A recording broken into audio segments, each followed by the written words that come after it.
Un homme tenta une expérience hors du commun, il appliqua la peau d'un rat sur son propre visage, avant de s'injecter un mystérieux sérum. Contre toute attente, la greffe sembla prendre vie, mais la croissance de la peau devint incontrôlable. En quelques instants, ses narines et sa bouche furent totalement obstruées. Pris de panique et peinant à respirer, il saisit un scalpel pour tenter de libérer ses voies respiratoires. Malheureusement, la prolifération cellulaire se poursuivit, recouvrant progressivement l'intégralité de son visage, jusqu'à ce qu'il succombe dans une scène aussi tragique qu'inexorable. 10 ans plus tard, sa fille, Xiaoling, hérita du talent scientifique de son père et obtint une bourse d'études complète pour une université prestigieuse à Singapour.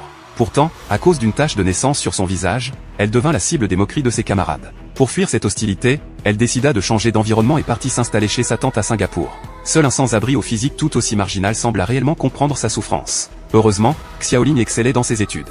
Son professeur, apprenant qu'elle souhaitait poursuivre les recherches inachevées de son père sur la peau transplantable, lui proposa un accès libre au laboratoire à condition qu'il puisse superviser ses travaux. Mais après une série d'échecs, le professeur perdit patience et la remplaça par une nouvelle étudiante. Sur le chemin du retour, Xiaoling aperçut une affiche sur le pouvoir régénératif des plantes, ce qui lui donna une idée, peut-être que l'ADN végétal pouvait surmonter les limites de ses expériences. En fouillant dans les archives, elle découvrit une espèce rare, l'Amorphophallus odoratus, réputée pour sa capacité à réparer rapidement les tissus abîmés. Par chance, le jardin botanique local en possédait un spécimen, actuellement en pleine floraison, période où ses cellules étaient les plus actives.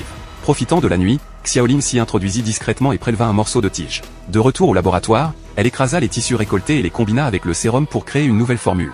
Sans attendre, elle testa cette solution sur sa propre cuisse, y appliquant ensuite un fragment de peau de souris. À sa grande surprise, les deux tissus, pourtant issus d'espèces différentes, commencèrent à fusionner rapidement sous l'effet de l'élixir rosé.